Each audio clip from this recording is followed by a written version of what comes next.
Hello, everyone out there, and welcome to another episode of Just Put Paint on It with me, Skari, your grateful host, wonderful co-host, and even more amazing guests. This is your every Thursday and Friday live hobby sit and chat show where Tanya and I bring on amazing guests and we hang out and we chat and you get to spend some time asking questions, finding out more about life and about the answers to life and all that good stuff while we sometimes hashtag just put paint on it. Other than that, I'm very excited for today's episode 15 of, that's why we're halfway through the season, which is exciting. Halfway through season 3, because we're actually doing full-blown seasons now, which is exciting. That's exciting. I know. It is. It's like a legit season, which is awesome. Yeah. And I'm Skari, and this is what I'm working on, Incubi. I'm building 5 more Incubi, because I already have 15, and I want more. I was going to say, you can never have too many Incubi, right? 100%. Without further ado, wonderful co-host Tanya Gates, the War Mistress herself. Hello, Tanya. What are you working on, and where can people find you? Well, people can find me on YouTube. I just released a new video. It's a little bit about, like, military history, but I released that one yesterday. It's not doing well, because I think people think that military history is kind of dry, but you know what? Fuck them, because I like it, so... You can also find me on Instagram at Forge the Narrative Podcast and my Patreon. And today I'm like tying up some loose ends. So I speed painted an Alpha Legion Spus Marine. So I'm going to be putting a base on him. I'm going to be finishing the base of my Butcher. This is the last model I have to paint for my tournaments. So excited. Not going to be last minute doing stuff. There we go. Nice. And then, if I get all that done, then I'm going to assemble some spirit hosts. Nice. Because these things have a ton of attacks. Yep. Nice. Apparently they're like... And they can bodyguard. Yeah. Oh, that's cool. Like lookouts or stuff? Kind of. Well, more like the drones for the Tau, how they used to be.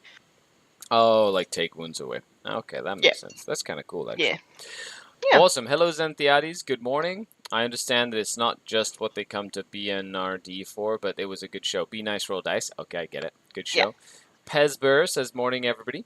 Good morning. Good morning. Now, introducing our wonderful guest, someone who I love having on the show, a fantastic, positive, loving human being, Phil the Glacial Geek. Hello, Phil. Well, thank you. That was a very generous introduction. I appreciate that. I really enjoy vibing with people who are really positive in the hobby, and you're one of those people. You know, I certainly try to be. Certainly try to be. So. If I'm going to spend my time hanging out with someone or listening to somebody or watching someone, I don't want it to be a rant fest. I want it to be a constructive, enjoyable experience. Being an entertainer myself, I enjoy everything you do, and I love your attitude. We've had the pleasure of playing, and it's been great. Yes, they have been awesome. Yeah, tell us a little about who you are, where you're from, and how can folks find you? Sure, absolutely. Well, I am Phil, the Glacial Geek. You can find me mostly on YouTube, the Tubes of You. Just search for the Glacial Geek. You'll find him on there. The logo basically looks like my face with ski goggles and a hooded like parka on. Super easy to find there. But that's where mostly you can find me. I also have on Instagram and on Facebook, but that's mostly just to support the YouTube channel. So you can check that out. I do a battle report every Monday, and I do a video of my choosing every Friday. So it could be painting tutorial, it could be talking about, things that are going on in the game, thoughts on how to be, more, how to keep your mind going well in wargaming and stuff like that. Random videos, basically, Friday. But generally themed around, the Warhammer and 40K and the hobby. So, so you can check out that. So that's the best way to go. Yeah, YouTube. I love it. Of course, we'll be putting a link in the comments. Make sure you go and check that out. If you're catching this not live, if you're just checking out later, make sure you go check out Phil and all the wonderful endeavors that Phil embarks on. Right? Indeed. There are a couple of videos. Yeah, exactly. There are a couple battle reports with Skari himself on there. So check that out. I always like watching me. So There we go. that alone is Exactly. I think we all do. That's why we're YouTubers, right? There you go. That is also a lie. I don't watch Yes, extensively myself. it is. Because we most of us we can't handle ourselves. I gotta Man. tell you, like, the live premieres are like so cringy for me. I'm like, oh, is that what I look yeah? like? Oh, is that what I sound like? Oh. Yeah. It's every time I edit a video and I hear my voice, I'm always like, what is that? Who is that? God, I need to hire a new person to do this because that's awful. Yeah, That's usually how it I have works. the same sentiment. And who are you playing today? Oh, I'm going to be painting up a basilisk. So Yes. I primed it with the blue of my, quasi Gene Stealer cult / Astra Militarum army, and then I'm just going to be putting in some of the metallics. So I'm hopefully going to be getting in the silver onto this, buddy, and then we'll go from there. So getting him ready for hopefully the eventual codex that's going to be coming, presumably sooner than later, but at some point, one would imagine. Which codex? Astra Militarum. Hopefully. Yeah. It'd be Or nice Imperial to- Guard, I'm sorry. Was that you nice- were saying? No, You didn't know what this is Astra good. Militarum meant? Yeah. I try and know what I'm talking about, everyone. I think they messed up this sprue. Uh-oh. 1, 2, 3, 4, 5. I think they sent me oh no, there it is. I was like, I hope they didn't mess up this sprue. Got him. I really want to build this. Sometimes they get it. But that's really neat. I'm glad that you're excited about the Astra Militarum. I can't wait. Yeah. Hopefully they get some cool stuff. Because the Guard is like an iconic faction of the Warhammer 40,000 universe. I have a whole Talarn army. Old Talarn, Desert Raiders with their, their deserty raiding stuff. And that was my I old... would love to be able to pull these out again. Right, This would be, right. like, It's just so sad. Like, you put them on the table now, and you're like, okay, how long will I last today? Yep. But I feel that's Yep. at the in the the allure, that's very much like the Guard is. A lot of That's times true. the Guard just they just They're there sit to in die trenches a until lot. the other team on the other side just gets tired of dying as well, and then just gives up, and then the Guards say glorious victory. Glorious So. victory. They've run out of bullets, Yeah, they ran out of bullets. We had one more soldier than they had bullets, and glorious victory for the Guard today. Xanthiadi says Imperial Guard will get their codex before Chaos Space Marines at this rate. Oof, I don't know. Chaos Space Marines, I think, are going to be coming up pretty soon. They're getting a lot of the previews, like they had in the at the GW preview, was a lot of cool Chaos Space Marine stuff that looks like it's coming out. So I think they're going to be coming soon. Hopefully they get some love. You know what I mean? Yeah. Chaos Space Marines though, they were literally supposed to be the thing for this year, right? Like it was supposed to be the flagship year for Chaos. And I understand that they did show that they showcased a bunch of the new kits that they're doing or whatever, and whatnot, which is exciting, but that still doesn't give them 2 wounds. Okay. That's true. For anybody who's been living under a rock. Ow! He's got a cat, by the way. I thought that might have been like the GW sensor that you have to keep underneath your desk that just pinched you in the back of the cat. Crazy. My calf is not a climbing post, okay? It is Your cat now. disagrees. I was going to say your cat disagrees. My cat, for some reason, has this uncanny ability. Like, I'll be standing up, just minding my own business, and my cat wants to climb my leg. Like, I'll just be standing there, and he's like, these claws probably don't hurt. All the way up my leg. I'm like, ah. But he's so cute, because he's tiny and he's a kitten, so I can't be mad at him. He's you could. Adorable. You could be mad. Then I'd just be a human, a big giant human, mad at a tiny little kitty cat. Yeah. See, that's what your kitty is banking on.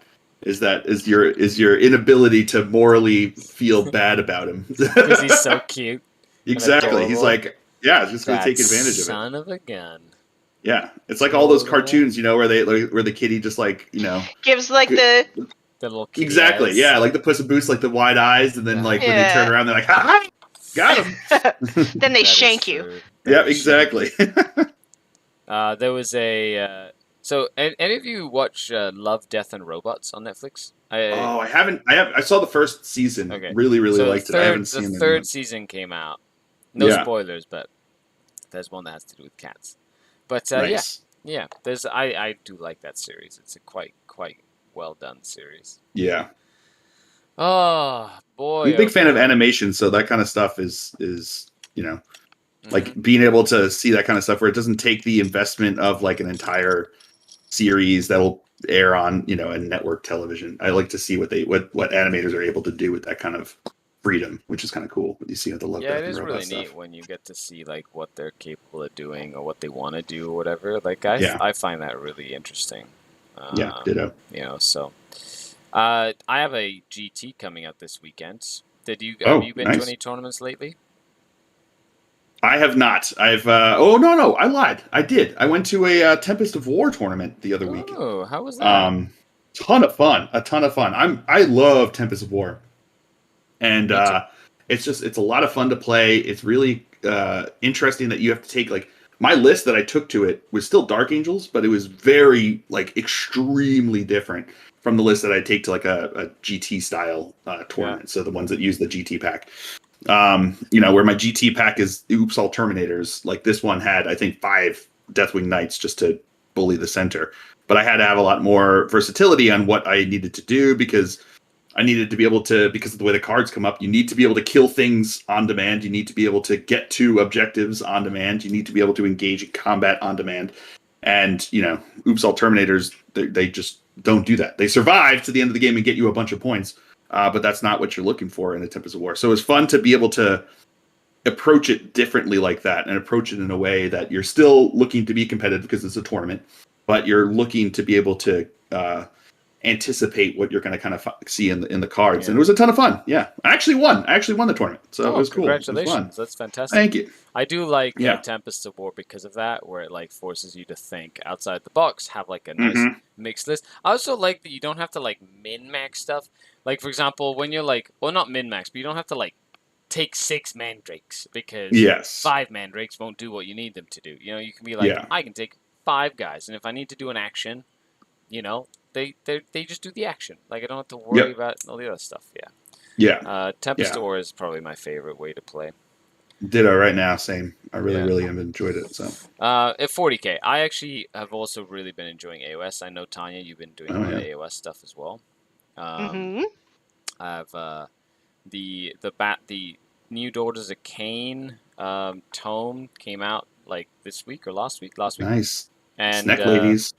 Yeah, and so I was able to play a game against Lionel. That went up on Patreon earlier this week, and it's going to get released today for everyone. And then in the vault, I did another game with the Daughters of Cain against the Fire Slayers. That's going up on Patreon like today as well, so folks can watch that too if they want. Nice. But it's insane. Boy, I absolutely love Age of Sigmar. I find it's like such a better game. Sorry, 40k. It's just better.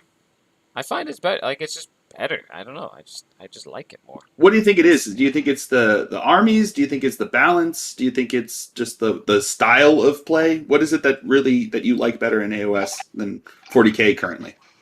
I love that every faction can kind of make something stupid happen. Okay. Cool. Yeah. Like every faction has something that you could be like, I'm going to leverage this build or this style or whatever. And I also love that like the lowliest thing in Age of Sigmar can kill like a big thing.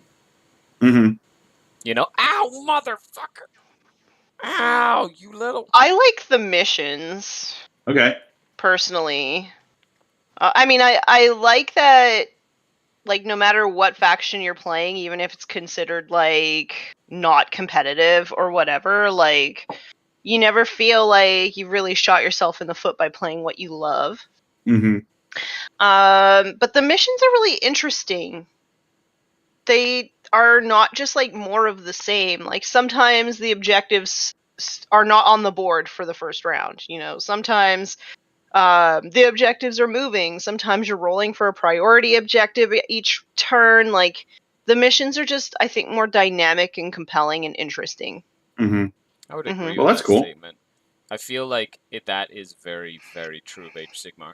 And I feel like being able to have the missions have a direct impact on the game very specifically means that it sort of encourages you to have a list that can deal with all the different missions. Like, you can make a list Yeah. with, like, all heroes and, like, very little battle line if you wanted to, but then you run into the And you'll be mission where... screwed. Yeah, then you run into, like, a mission that only the battle line can score the objectives or whatever, and and then if you're not careful, you just won't be able to win that game.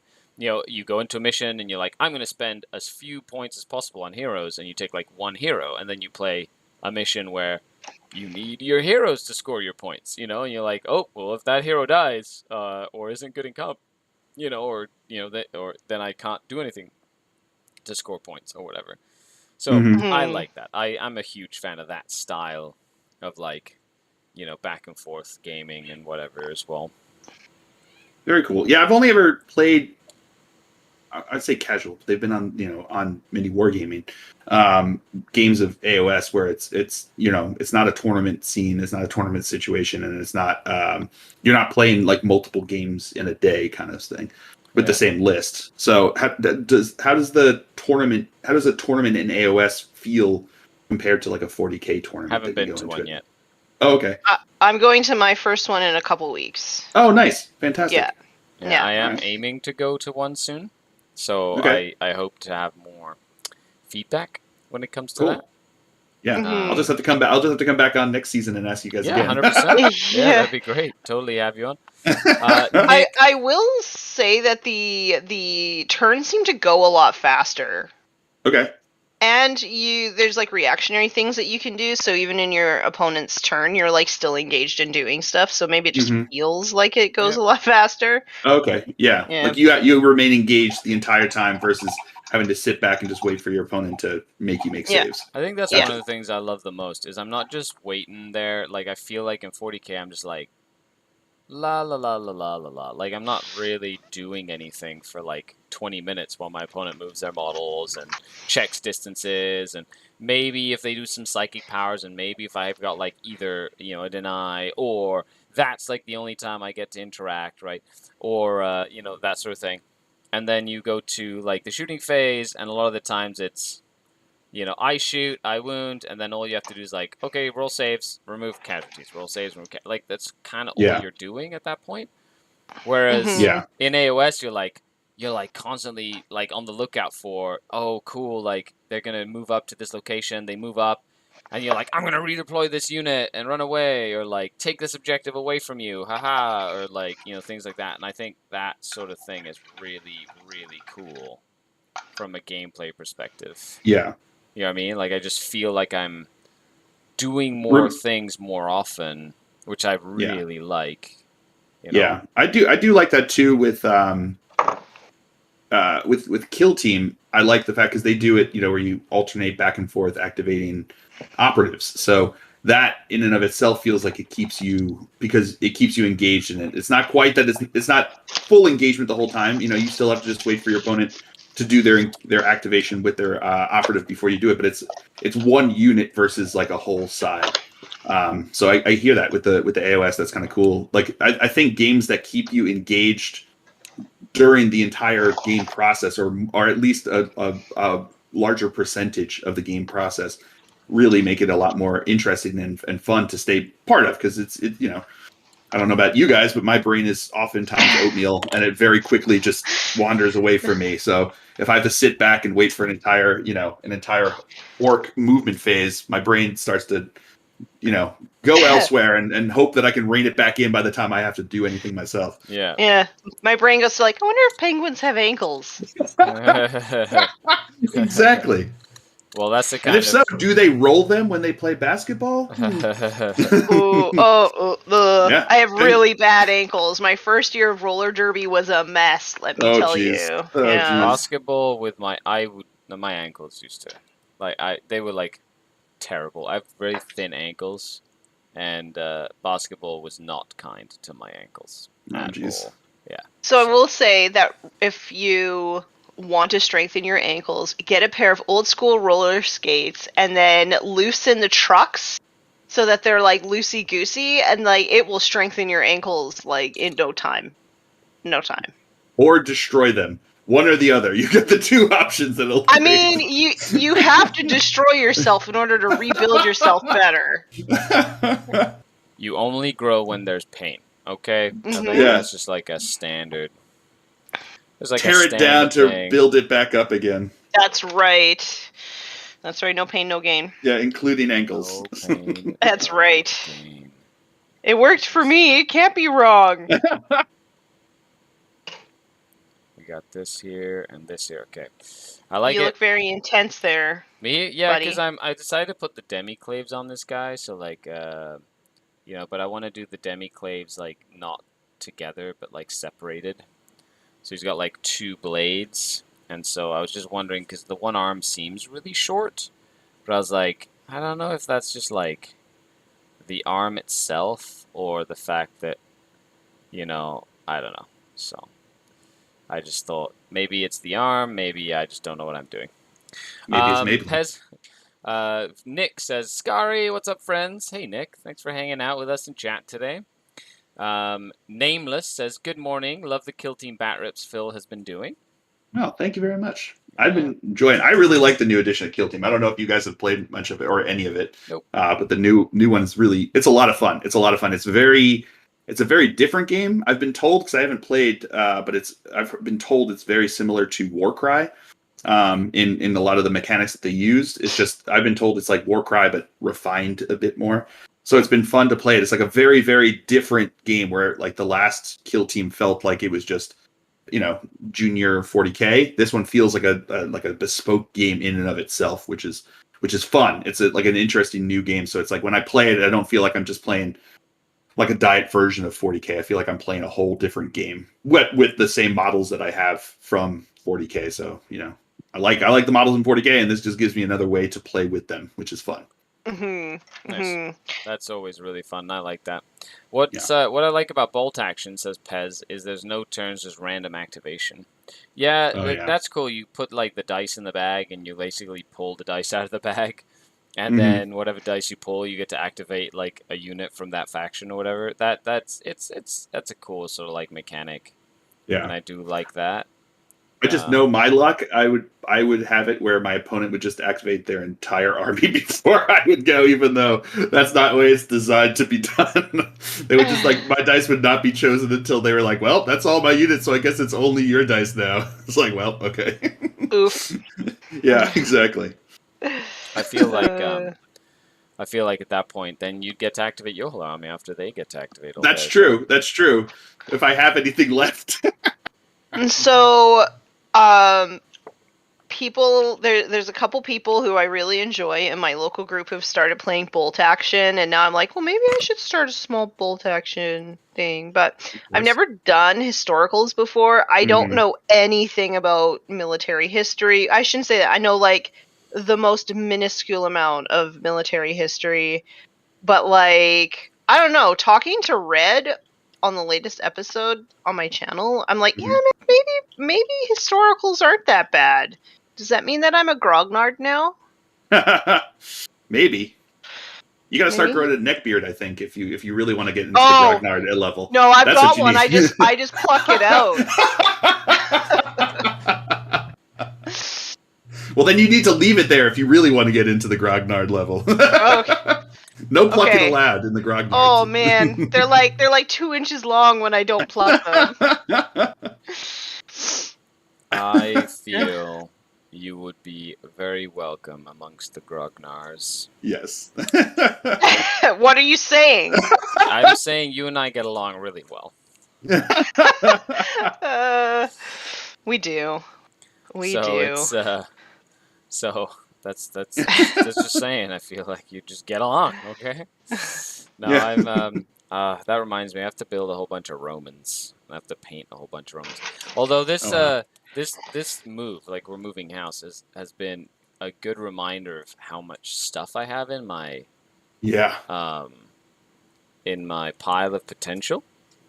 Pile of potential. Like, I like that. Yeah, not pile of shames, pile of Yeah. potential, because it could Pile of become potential. anything, right? And Yeah. we want to keep it positive, right? Like we want to be Yeah. hobby positive over here.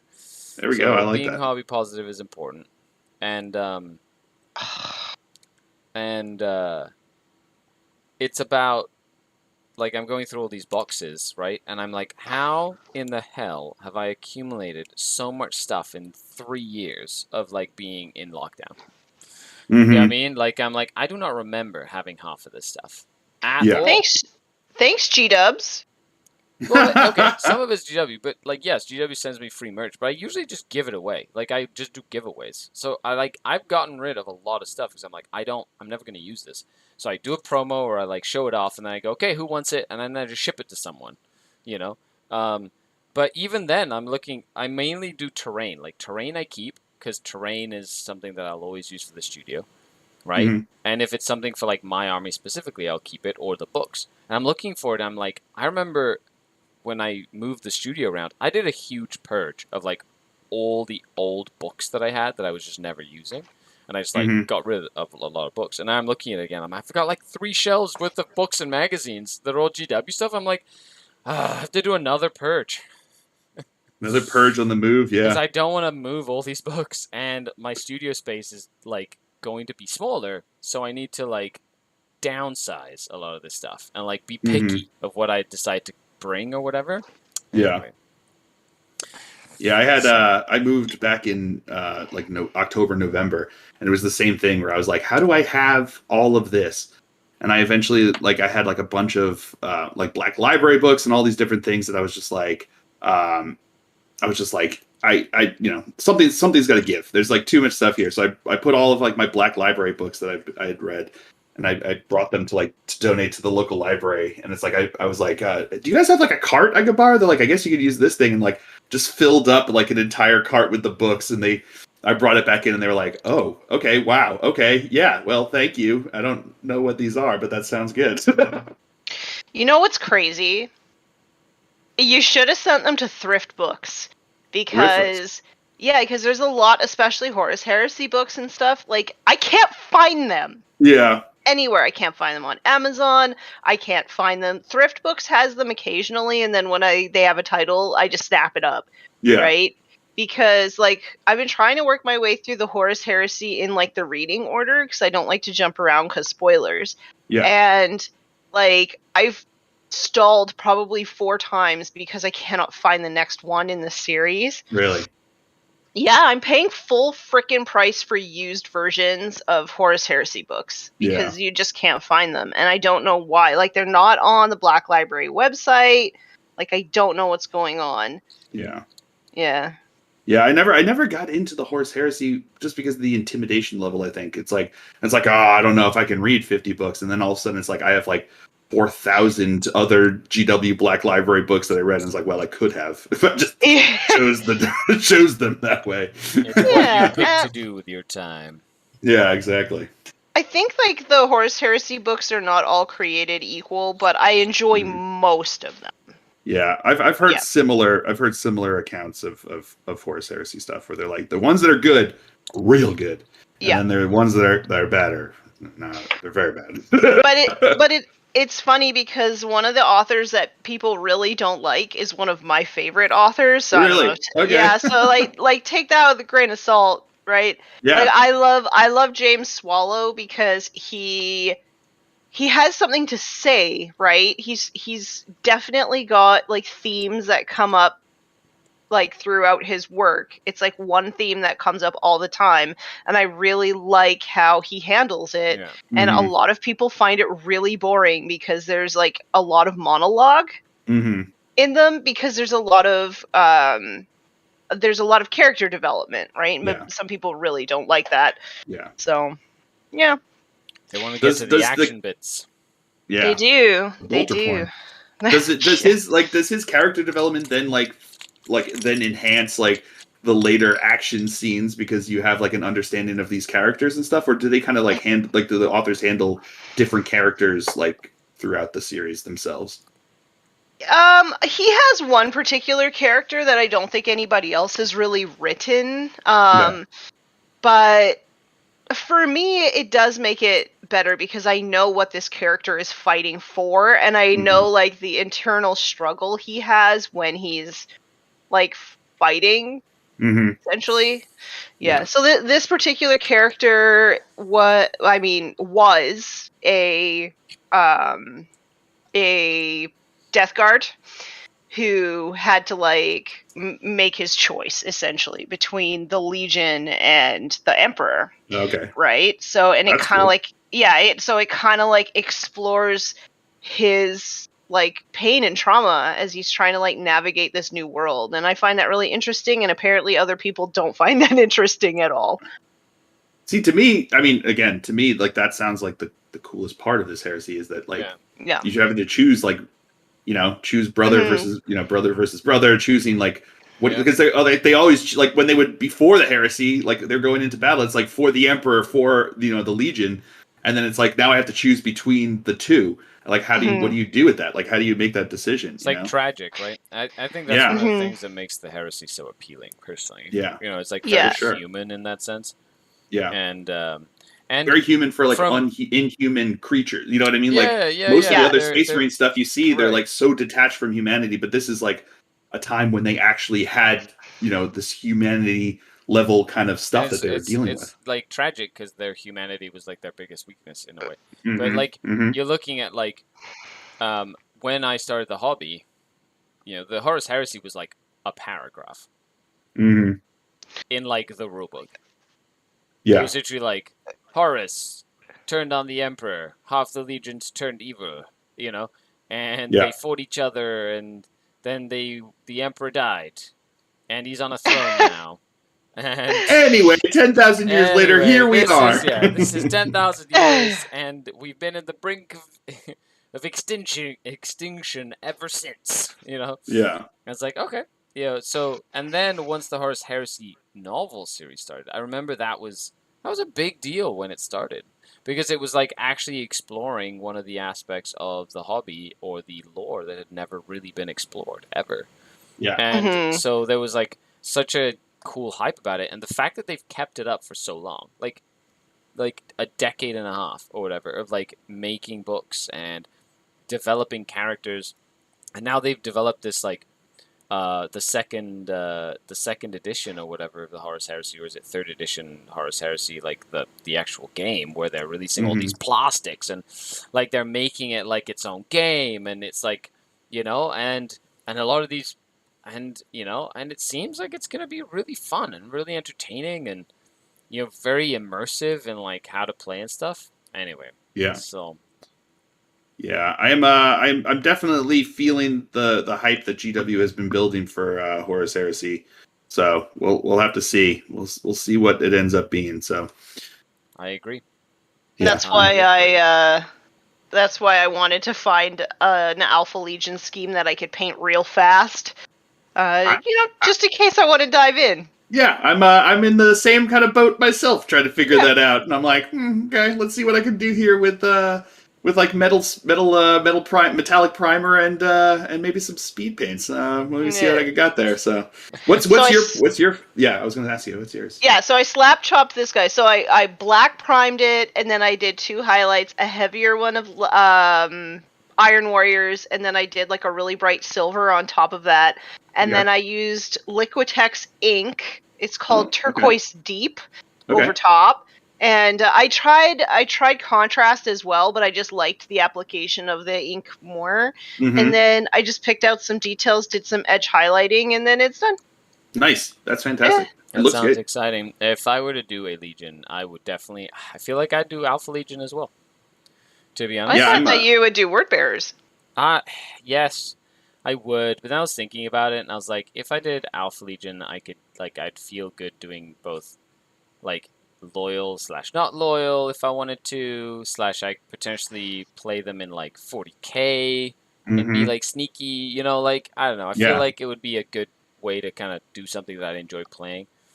For sure, and their color scheme hasn't changed into 40k, so correct. It's the same color. It's easy to work with. Their armor plates haven't changed. It was like I did World Eaters or whatever. It's like blue and white, and then I'm like, no, now we're all red and blah. Yeah, sure. Exactly. Or it's like, the Sons of Horus, where it's like that that green color, but it's like, nope, now you're black. So it's like, Yeah. okay, well, what do you do with it? Yeah. Wit says, but other toy soldiers painted the right colors? That was always my thing that's kept me out of historicals, is the fact that, like, I mean, I'm a Dark Angel player who has green bikes. Like, the amount of like frustration that I create in the gaming universe with that alone, could imagine if I suddenly had US paratroopers with purple clothes or something like that. It would just be like cause that people would to have be so aneurysms. cool. I'd love it. Be like, these are my World War II veterans. Yep. And I'm going to paint purple's them the bright sneaky pink. color. Exactly. The purple is the sneaky color, so that's why I decided to paint him purple. And they're like, "What? You're out."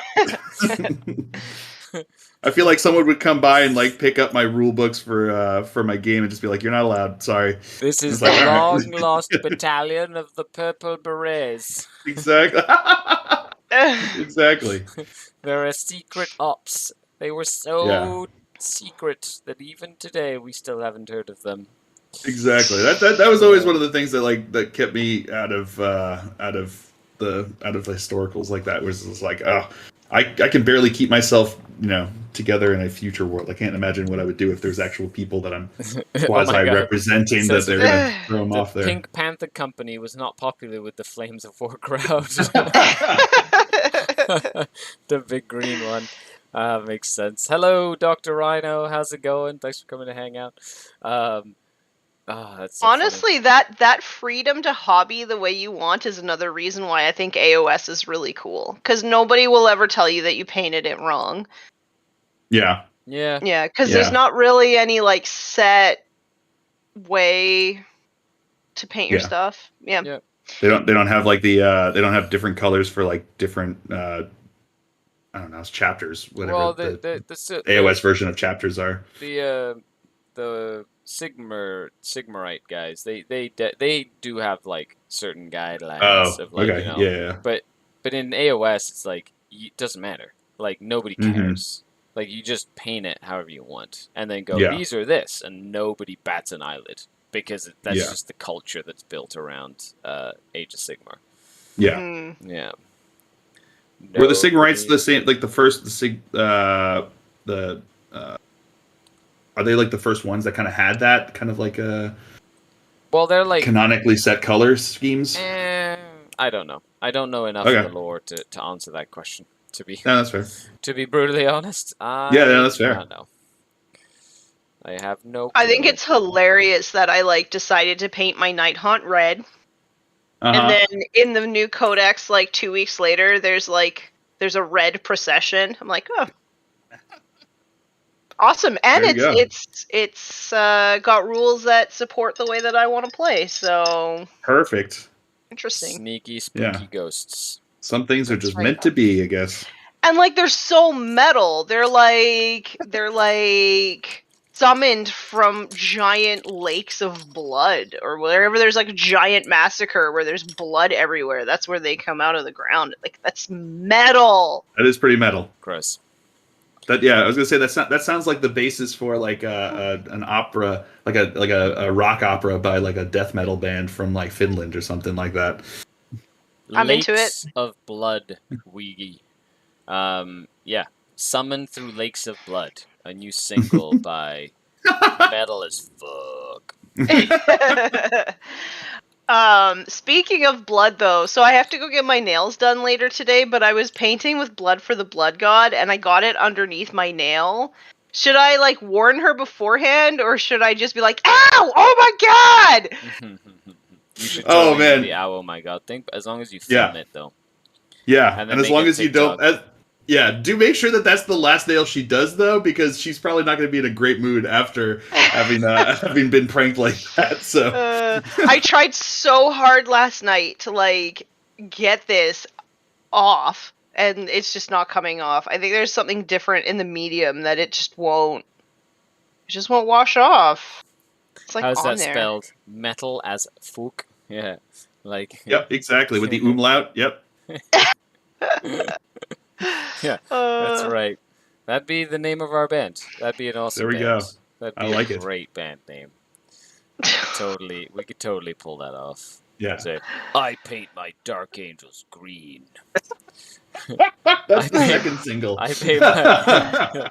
The first single is Raised in a Lake of Blood. Second single is I Paint My Dark Angels, my Dark Angel bikers green.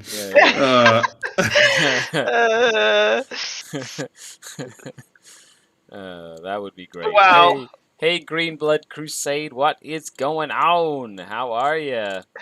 Nice to see ya.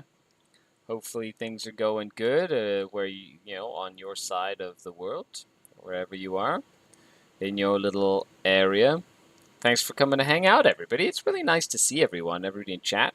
If you're tuning in from anywhere, let us know where you're tuning in from. It'd be really cool to see where everybody's from and stuff. I know we're a global, worldwide community of nerds. Nerds.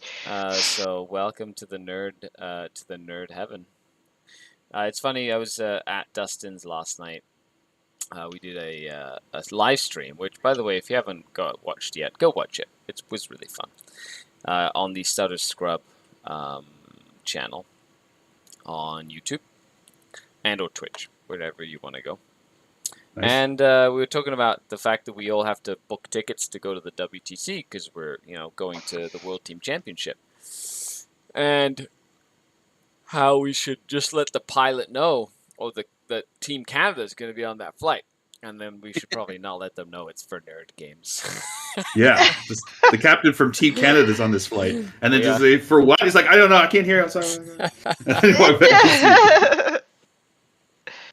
Oh my goodness. Why did I decide to put this together on stream? I cannot figure out these instructions at all. I've been looking at how to put these two pieces together, I swear, for like 10 minutes. Yeah. I've stopped doing building on stream and stuff. I was gonna say, I saw that. It looked painful. That's some intense sneezing. It was. I was gonna say. I've stopped trying to really build things like when I'm doing live stuff, because my brain, like when I look at the instructions and then I look at the pieces on the sprue, I'm always like, just get this like weird like constipated look on my face, and then just stop talking. And it's like, that doesn't really work for like live streaming stuff from my end. So I'm like, I'll just choose like one color. I can just be like, do do do do do do, and just like let my brain continue with whatever it has to do. I'm so confused. Does this go here? I don't know why I'm sneezing so much all of a sudden. Something must have gotten like in my nose. I'm like deathly allergic to. It's cat hair. I was gonna say, that's round 2 of the cat getting at you. He's trying to kill you. Yeah, first the chest claws, then the nose attack. Oh, buddy. West Coast, says Langazor. Nice. West Coast. Well, is that like West Coast is the best coast? Isn't the Bay Area open? Coast. Isn't the Bay Area open this weekend? Oh, yes. Yeah. BAO, I think, is this weekend. You're right. I'm assuming you're not going to it, Phil, or are you going to it? No, I am not going to it. I am still here on the East Coast, the best coast.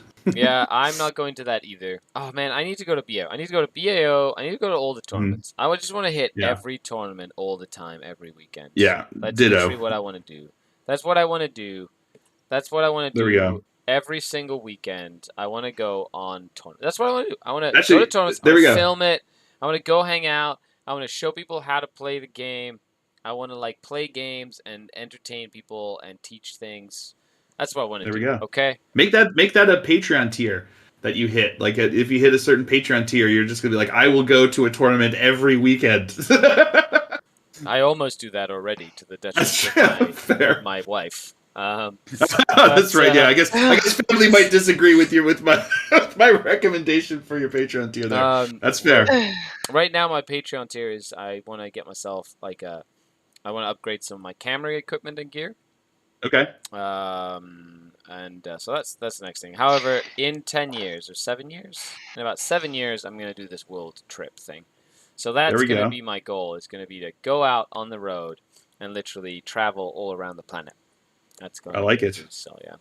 Got a gimbal, so I'm going to vlog for the first time. Nice. This is like the craziest $40 I ever spent in my life. Because gimbals are it's like nuts. a tripod, it's a selfie stick, it's a gimbal. It came with like a rechargeable like LED light that like clips on your phone, and it's got a remote. Nice. That's pretty awesome. That's So pretty yeah, awesome. I was like, I didn't know it came with like half this shit, but this is awesome. So I'm gonna attempt to vlog. The charity event that I'm going to has asked me if I would do a vlog for them. Oh, nice. That's awesome.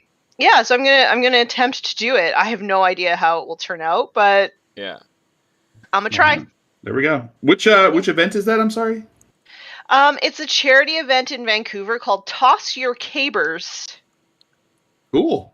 Yeah, I've never been before. The Play On guys say it's like one of their favorite events that they ever go to, and it's got Warhammer, Middle Earth, Marvel Crisis Protocol. I think there's Bolt Action. There's like a bunch of smaller games as well, and this is the first year they've had Age of Sigmar. Nice. So there's like a lot of stuff going on. That sounds Yeah, that's awesome. awesome. Mhm. I love that you're gonna vlog it. That's also really cool. That's great. I love that style of like going to an event and being like a reporter as much as you are like a content creator, and like just showing it off and Yeah. telling people more and like, creating that exposure, because exposure feeds us. It's great. That's for sure. Oh yeah, Yeah. that's how we pay our bills, right? Yeah. Ah, that's right. Yep. We pay our bills with exposure. Delicious exposure. Wit wants to Yeah. ask if Phil is going to ACO. Atlantic City Open. Man.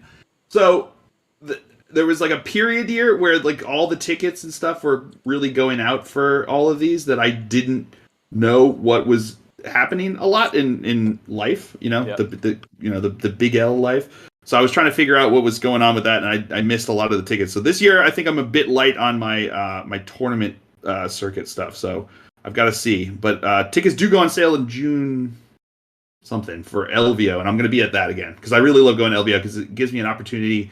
I go with I usually stay with one of my friends from Alaska, and that's like my one time a year that I usually get to see him. Nice. Is at LVO, so we go to do that, and I'm usually more excited about getting sushi burritos and my yard-long frozen alcoholic beverage than I am for any kind of dice throwing when I go there. Amazing. Does it have like a handle on it, or is it like the long one that like gets like skinny in the middle? Yes, I get the long one with the skinny in the middle is the one I get, just because it looks even more ridiculous than like holding a jug of frozen alcohol. So anything that can make it look even more ridiculous is usually the one I go with for that, because it's already a pretty ridiculous like consumption at that point, that I'm going to make it look even better, because it's fun to have to hold something like down here and have to drink it out of like a big long crazy straw. I do remember seeing lots of pictures of you at LVO with Yep. that.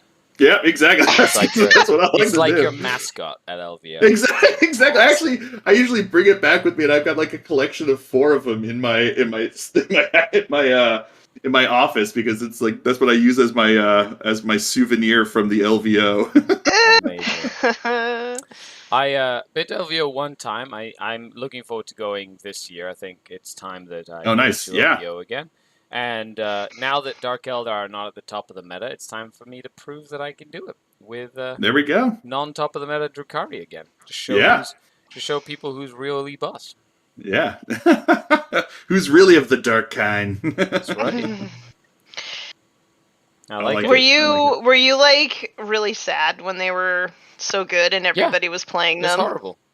Aww. So I feel for folks. It was like I honestly, it was when I played games, I wasn't even trying. I was like, this is just silly. I want the mental sting. I want the stimuli of like having my head hurt because I have to try and figure this shit out on the table on the fly. That's what is exciting about the game to me. Is like clawing my way back from a deficit and still winning and being like, aha, I did it.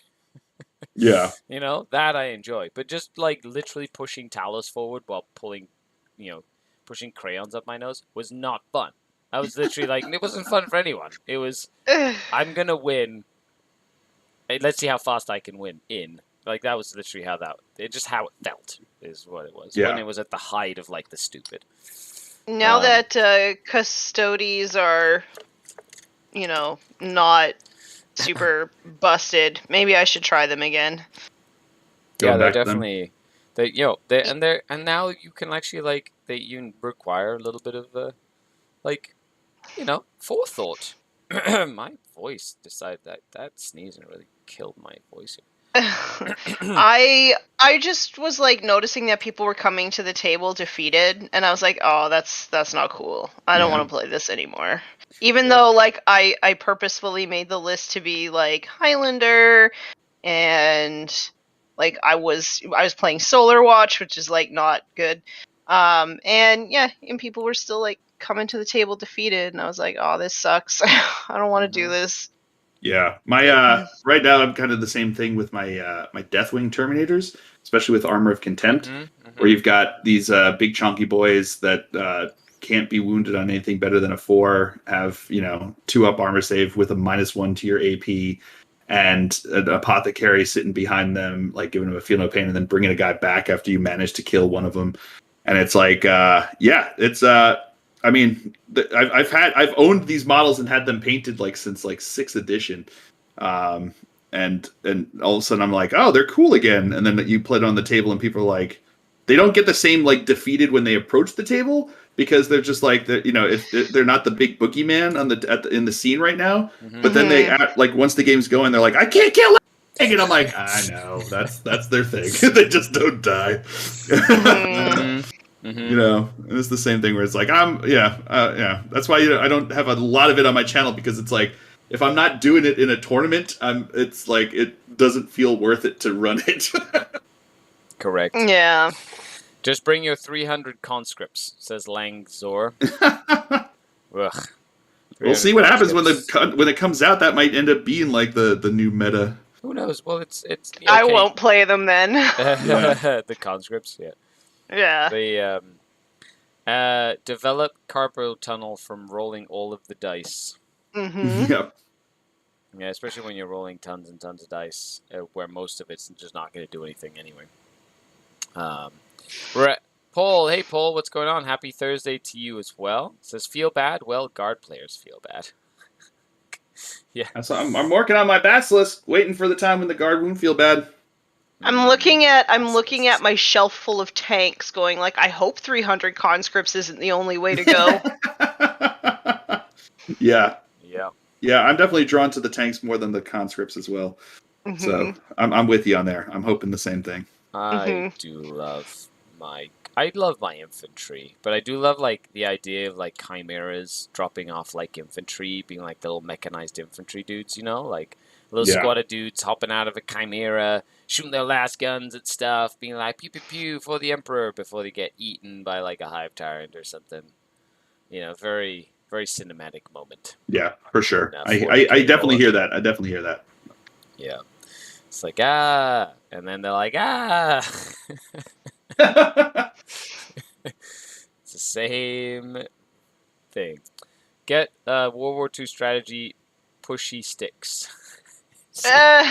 You see in the strategy rooms, like the RAF. We've got Jerry coming up on off the cliffs of Dover. Scramble Pizza 5. Let's go get him. Amazing. I should send you that book that I had about like how they used war games to win the Pacific, the War of the Pacific. Nice. Yeah, because they used to do like scenarios, right? Well, there was a guy who, I guess he couldn't fight anymore or whatever, and they basically like hired him on because he was like into war games and stuff. So the Brits hired him on to like make a war game to train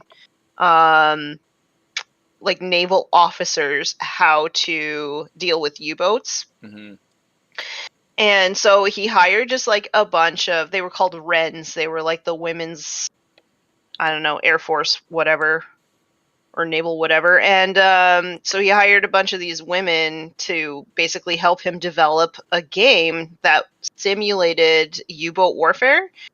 and they figured out a lot of the tactics that the Germans were using through playing this war game. And it was a war game that like took an entire room to play. It had like plastic. I'll be right back. okay, it had like so they had like these cubicles that were like totally closed in except for like little eye slits that you could look out. So it sort of wow. simulated the fact that you couldn't even see everything on the battlefield. Okay.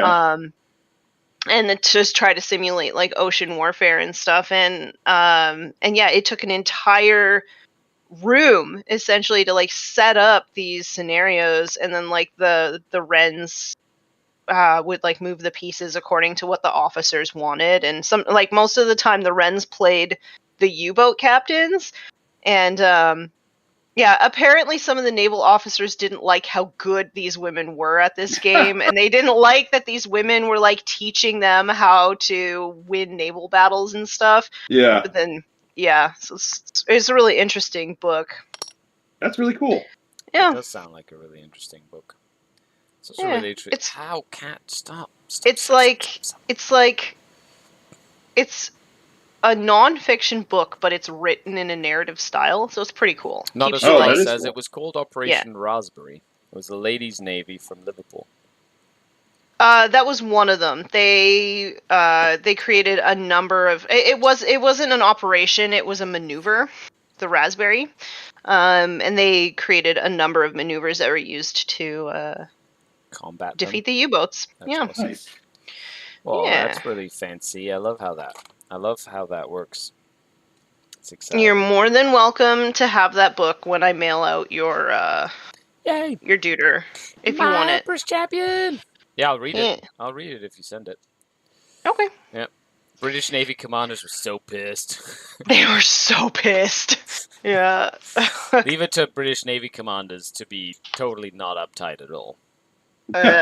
Well, so here's the thing. The guy that created the game was originally really pissed off that they would only give him women to help him make it. But then at the end, he became, like, their biggest fan, so... Nice. Yeah. I like Character it. development in a non-fictional...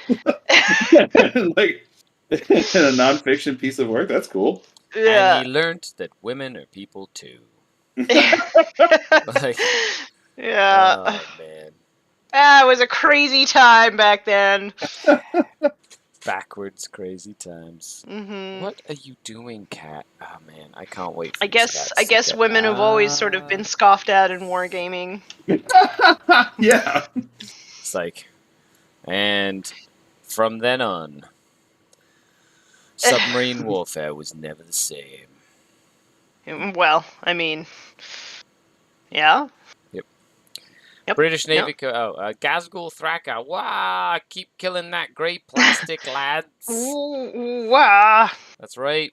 We're really enjoying killing this great plastic, and I'm not enjoying this. No. Uh-oh. I'm creating not enjoying this great building plastic. this. That's what I'm doing. That's what I'm doing. Like, why can't I figure out where this piece goes? You guys. It's supposed to clip in somewhere. There's nowhere for it to clip in. What model are you building? The spirit hosts. Oh, those things. Oh, yeah, aren't they like... Oh. Aren't they like all like swirly and stuff, you know? So they're Yes. totally supposed Yes, to they go are. in a certain way, right?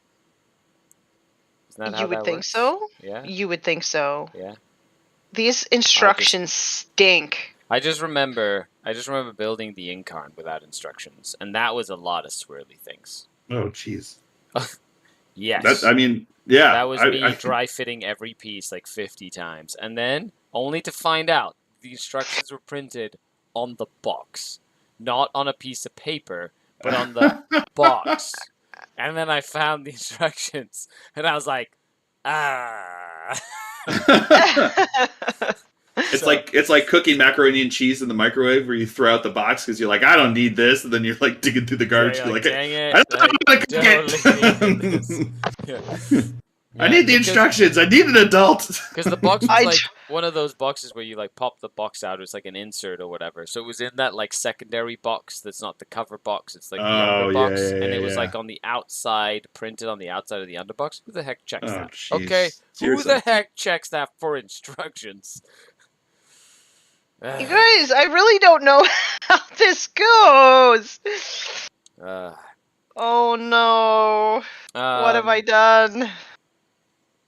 Xanthiades says, British Navy commanders, the OG petulant whack players. The gatekeepers. Wit says, Skari, why is Zappa Gap instead of plastic glue? You mean super glue or whatever? Instacure. Mainly because my plastic glue nozzle is blocked. And I don't want to have to unclog it right now. I have to go and unclog it later. I was like, maybe this one will be unclogged. No, it's clogged. So I'll fix it later. It'll be fine. It'll be fine, Phil and Tanya. Probably. Yeah, it'll be okay. No, don't you dare. I can feel you climbing up my leg, you little kitty. Yeah, little kitty. You're so cute. Ow!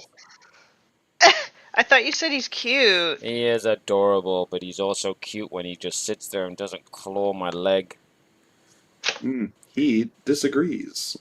Who does? This is just Kitty disagrees. That's why they murdering my legs. I think this is their best side is their underpaw as they latch it into you. Wait, how am I missing a model? Did I not build one? 1718, is that the one I'm missing? 17, oh yeah, it is the one I'm missing. Whoops, I skipped a dude as I was building this. I skipped a dude. I feel like so stupid right now. Why can't I figure out how this works? Sometimes it's like, I honestly, some of these new kits, because they're like so intricate, if they're not like flush exactly, they don't fit.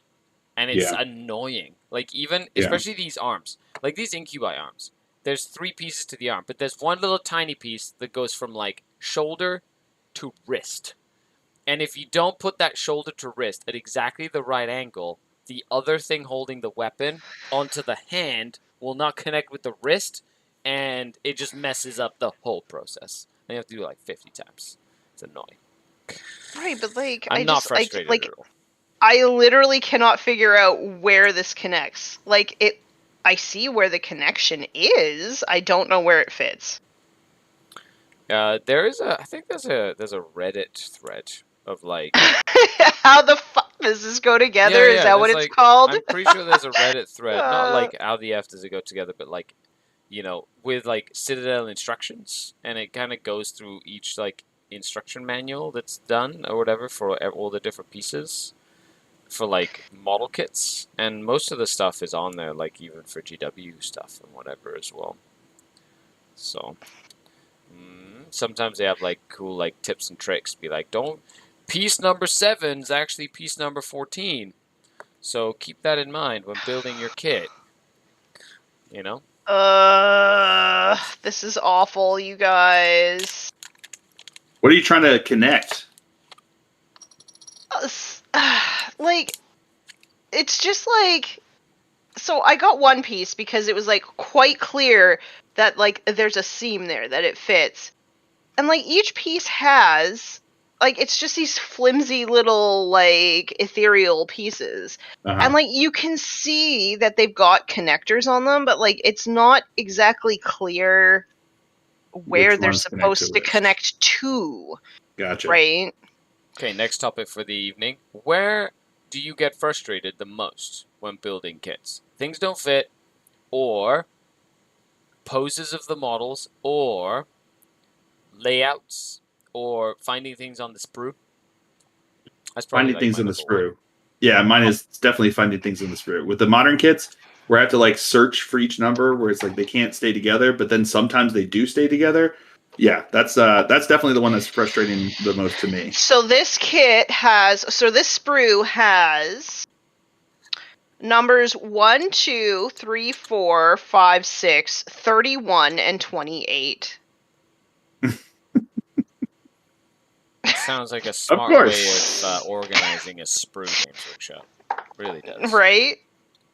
Like, my goodness. Like, I love the kits, but that's the thing. I'll be like, wait, why is this hand that I need for this weapon 3 sprues away from the model, and this guy's foot or face is on the other sprue. So I need all 3 sprues to make a single model. Like, I get it from a piracy perspective. It's probably like an anti-piracy measure, to like force people to like, not have easy access to a single sprue or mold or whatever to then be able to make a whole thing. I get it. It's probably like by design. But at the same time, pain in the butt.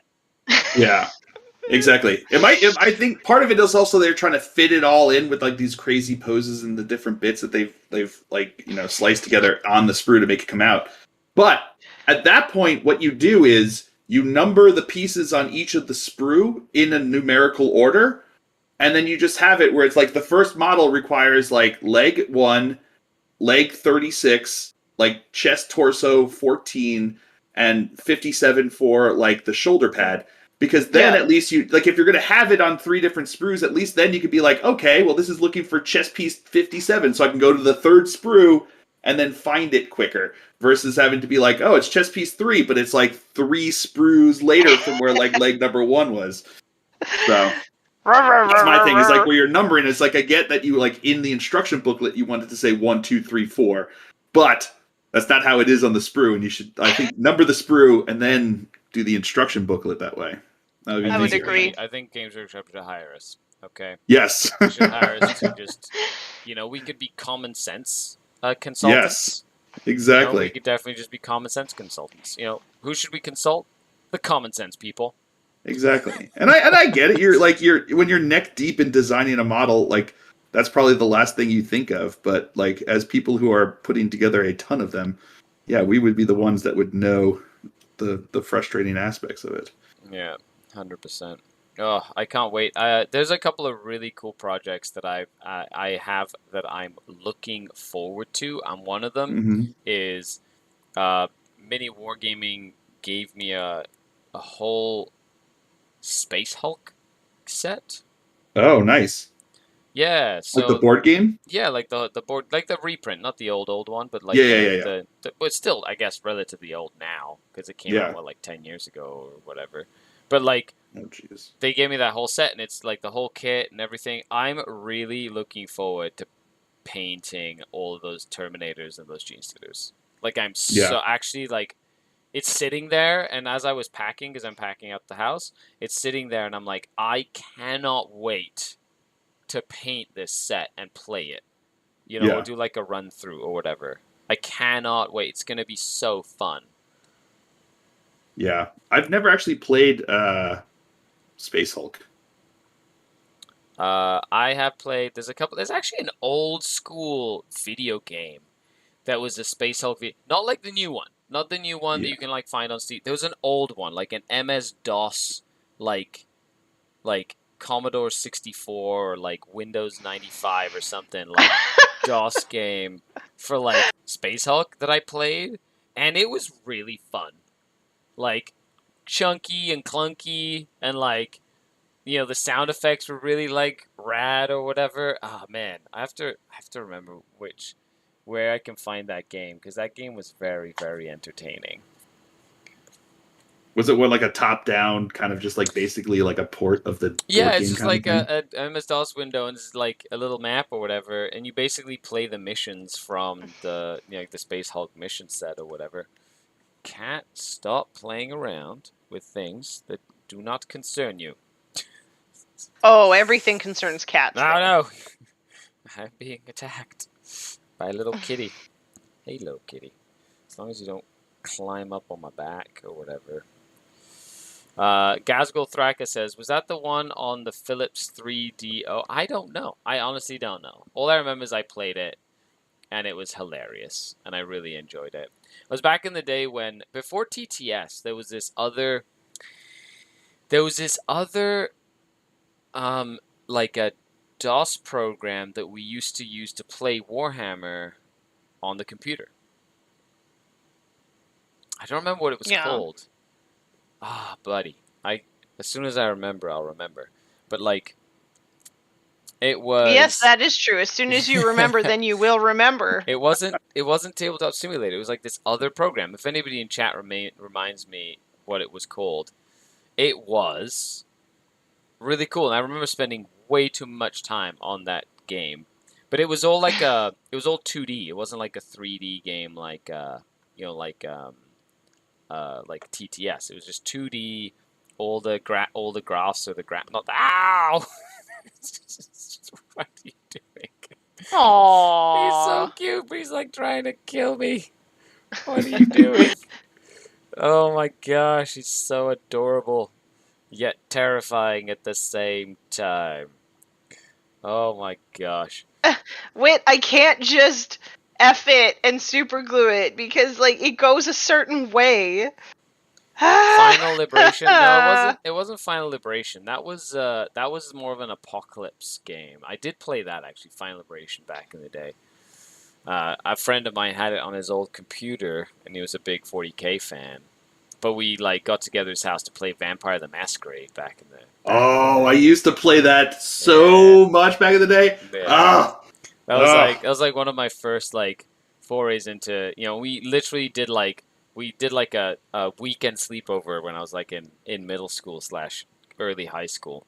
mhm. And there was like 5 of us, and we literally didn't sleep for like 3 days, and all we did was like play games and Yeah. do, and role play Vampire the Masquerade. That was Yeah, really that was fun. yeah. Vampire the Masquerade was my like foray into nerddom. Really, that's where I got together with some friends, and we used to play that. We used to play it like every Friday and Saturday night for a long time, just to show you how cool of a kid I was back in high school. Well, it's funny because now, being like a nerd is like hip, Like, That's true. okay. That's true. I Like, guess maybe that would be cool now. yeah, now it would be like, oh, you play like Yeah, role-playing games? Bro. exactly. I was You're just cool. born 20 years too soon. Yeah. No, that was not stuff that you like broadcast when you It were was not cool. in my time. That was No. that was on the hush hush low low. Like you didn't tell Yeah. no one. Because that was just bad news bears. Although I was lucky that one of the nerds was like a really like hardcore punk like senior in my high school with like a big mohawk and just like military family, and he was like nobody would mess with him. So the fact Yeah. that we were nerds was cool. So, nobody messed with us. Vassal, yeah, there you go. Oh man, Vassal 40K, yes. Thank you, Wit. Yes, Vassal. I used to play that a lot. That was before TTS was a thing. That's right, OG TTS existed back in the day. It's called Vassal 40K. Oh man, what a crazy like trip down memory lane today for that. I never managed to get it to work. Oh yeah, I used to play all the time on that when I wasn't able to play games. I used to play all the time. Oh, I played my Black Templars because that's bad when I still played a lot of Black Templars. Exactly. Well, I finished building these. I'm gonna be putting some sand on them. Wow, that is really inconsiderate of you to say there, Skari. Well, considering company that we have right now. I've come to the realization that everything I say sounds as I'm pompous or sarcastic, apparently. Apparently that's a thing. But like I literally just sound... Did she make it work? She made it work! I think I found out how it goes. Hooray! Round of applause, everybody. No, not yet, because I don't know if I have for sure or not. But like, I think maybe We're on the right track. Don't celebrate too soon. Don't I'm putting glue on it. too soon. I'm putting glue on it. Okay. Just See if I man, can bated breath. Bated do breath. this again. Nice. Okay. It's one of those things that now it's like lump of glue. Yeah. Fit that piece. Fit that piece. Fit that piece. You Fit got that this. piece. You got this. You got this. Oh, my nails this. are way too long for this right now. That's when you can say, nailed it. Oh. I hate you so much. Oh man! If there Uh, was any doubt that you're a father, that took all question out of the equation. there. correct. I'm definitely a dad. It's exciting times. Exciting times. Ah, man. the dark kin. I am. I've been playing this list, by the way, Phil. Hmm. It's a rack spam list. Okay. That has 110 racks in it, Oh, using buddy. the new Army of Renown, the Okay. coteries of the homunculi, and it is filthy. Oh boy. Absolutely filthy. Oh boy. I've never I've never played a list like this. This is totally not my style of list that I regularly play. Uh And it's like weird that I love it. huh. Well, that's what I'm saying. It's like the same thing with my Deathwing Knights or my Deathwing Terminators and stuff, where it's like I don't usually have like that like oppressive list. Like that's just Yeah. not the way I do it. Like I haven't gone out and bought the oppressive list, but I've had these models like painted since like way back in the day, and now they're good again. And I found this list that I put together where it's like this list is filthy, and it just like goes in. It's just like, oh man, it's not a huge amount of fun to play against. So I hear you, Scar. But it's like you're right. But there's like that little bit of pleasure where it's like I've been grinding with this for for a long time. Yeah, not me All with of a the sudden it racks. With works. the racks was just me wanting to build a list that was stupid and succeed. Yeah, yeah, Like that was just me being like, I want to build something stupid, and yeah. it's stupid. And so I'm very pleased with myself. And I was It kind of did exactly scared. what you aimed for. Yeah, I was kind of scared that I'd like it. And here's the secret: I like it a lot. That's awesome.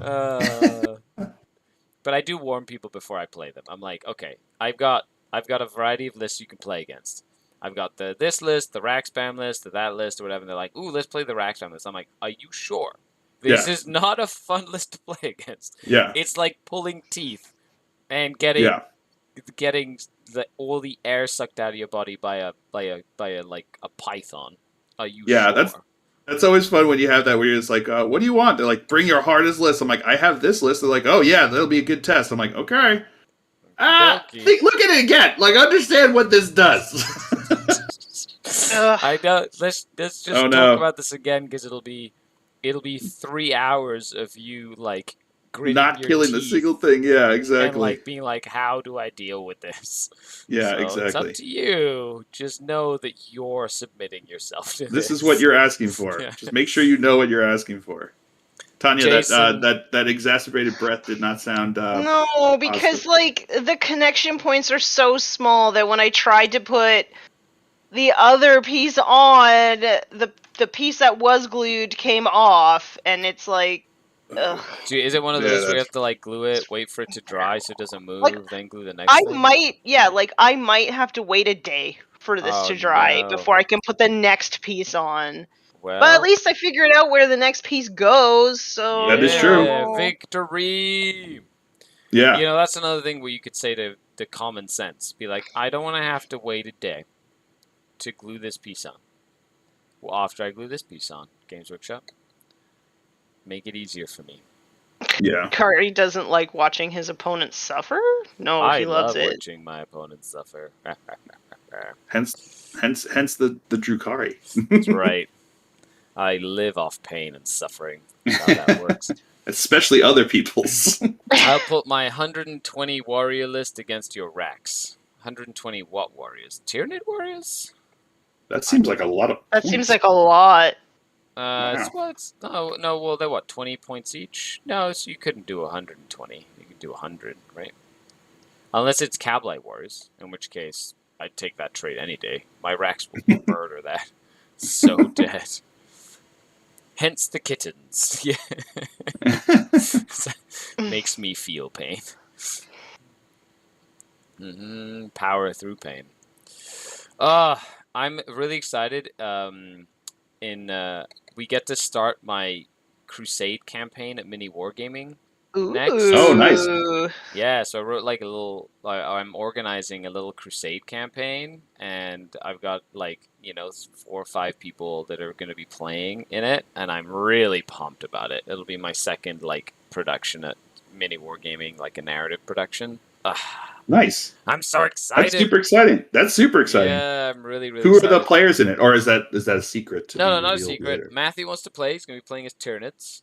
So he's going to Cool. be playing, the Tyranid Crusade stuff. The rules for Tyranid Crusade is really cool, where they get to, like, essentially consume planets, right? So they start with, like, and you have to do the different stages of your invasion, where, like, first it has to be mainly Gene Stealers and Lictors and stuff, and then it's, like, the Termagants and stuff, and then it's, like, the bigger, more consuming creatures. So, like, your army list has to change and adapt over time, depending on, like, Oh, what cool. stage of invasion the planet is under, which I think is really cool. That And is cool. They don't really get a lot of requisition, or they can't really make their army bigger much over the course of it. But as soon as they consume a planet, they get like a bunch of requisition because they've just like Okay. biomass stripped this planet completely. Yeah. And then they can do a whole bunch of stuff like upgrade stuff, and they get all this ability and stuff. It's gonna be me. I'm gonna be playing my Black Templars because Okay. I've done my Dark Eldar Crusade, on like episode 14 or 15 already. And Archon Skari is like slowly building his like big empire, and and that's been really fun. And then we have Luca's playing Death Guard, so he's gonna be running like he's trying to just do Death Guard things. And Terminators and Poxwalkers is what he said. He just wants to run Terminators and Poxwalkers. So that's gonna be terrifying. And I believe Josh is going to be playing Imperial Knights. Oh, so cool. We're going to be so there's going to be a good mix, like Tyranids, Knights, Black Templars, Death Guard. It's going to be I think that'll be the main 4. So that'll be really fun. And I can't wait. I get to write a vow with my Black Templars, and my whole crusade is going to be to try and complete my vow. So I'm going to make a really long vow. I'm going to try and like murder as much stuff as possible with that vow. Yep. Nice. Yeah. Anyway. Hello, Shuck and Fitz. What's going on? Sweet Crusade. That'll be cool. Oh yeah, Crusade's so much fun. If you haven't played it yet, I highly recommend you do. Paul Radcliffe, slow clap. I'm just giving up on this. You're just gonna give up? Yeah. Yep. Sometimes. Well, now you know why they have so many attacks, because nobody's going to build them. Exactly. If you can actually succeed in building it, you've earned all of those attacks. Yeah. This is the new model. It's terrible to put together. Let's make it amazing. You know what? I should actually just ask my buddy Andy, because I know he's put a bunch together, and I should be like, Andy! How does this happen? Put these together for me! Mm-hmm. Do it. Paul Radcliffe says, nailed it. That's right. So much opportunity to add character to models that could come across as dull with Crusade and Knights, for example. I haven't actually read the whole Knight Crusade rules, but I'm pretty sure they'd be really fun as well. There was one at the store I went to, and it was actually pretty fun. I led to the creation of my Corn Stodes. Oh, nice. Corn Custodes? Well, that's... something must have gone terribly wrong. Yeah, that crusade went in the wrong direction, I think. Must have just gone terribly, terribly wrong. Well, we are coming to the end of the Sit and Chat. It's been almost 90 minutes of us hanging out together. Wow, that goes fast. I love it. It's like a cool podcast with great people in a video form. Necron Warriors, Skari. Oh, yeah, Necron Warriors would be fun. 120 Necron Warriors versus... Oh, wow, yeah. 100... Oh, I still vote for the Rax. The Rax they're so good. They can go up to you and go, boo, no objective secured for you, and then you just don't get any points ever. That's literally how that army works. That's filthy. It is filthy. It is absolute filth. Yes. Total and utter filth. And you love every second of it. Every second of it. And the more I play it, the more I'm loving it. I'm like, oh, I better not get used to this, because this is terrible. I'm a terrible human being. Okay, so without further ado, Phil, the Glacial Geek, thanks for hanging out with us today. It's been really fun. Hey, thank you for having me. Oh, yeah. Yeah. Season 2 of Just Put Paint on It. Season 3 of Just Put Paint on It, which is the season we're on right now, is being a lot of fun. So why don't you tell folks, do you have any projects coming up? What can people look out for, and how can they find you? How can they find me? You can certainly find me on YouTube. So the Glacial Geek on YouTube. The logo is basically my face with ski goggles and a parka. So it's super easy to recognize. If you can see this, you're pretty much good to go for there. projects I've got coming up. Oh man, I've got my pile of potential, as you said, is massive. So I've got lots of things that I'm hoping to do and get my claws in, and we'll see how it goes. But yeah, certainly feeling the pull of Heresy. Don't know how much gaming at least I get into, because 7th edition did not leave like a nice taste in my mouth. So I'm not sure about gaming wise. We'll have to see. I'm gonna give it a shot because I've heard that they've tweaked the rules for this. I'll give it a shot. But painting wise, I've certainly gotten the itch now, especially with the stuff coming out in plastic. And I've also been feeling the pull of Chaos. I have that Chaos Knight that I made, and there'll probably be some more falling behind there, and maybe even a Black Legion army coming along. So Nice. lots of stuff on the horizon for the Glacial Geek, and we'll just see how much of it I can actually pull together and get done. So, well, that sounds super exciting. Plus, you're doing a lot of stuff with the Kill Team, which is like yes. one of the main Kill Team creators out there. Just puts Kill Team stuff out. So if you like Kill Team, make sure you check out Phil as well. Absolutely, ton of fun. Totally recommend that system to anybody. I really enjoy the new system. It's a bespoke one, so it's like a whole new one. So it's like if you have no experience with 40K, or you just have experience like really liking the lore, then you're not going to be coming into it having any less knowledge than someone who just gets into the game. So it's awesome. It's really amazing. Fun. I love it. Yeah. Thank you so much for coming on, Phil. This has been an absolute Thanks pleasure. for having me. Make sure you head on over to Phil's channel, give him a like, share, subscribe, and support him in any way you can, because that's Give what me we a do. woo! That's right. Woo! Woo! You got.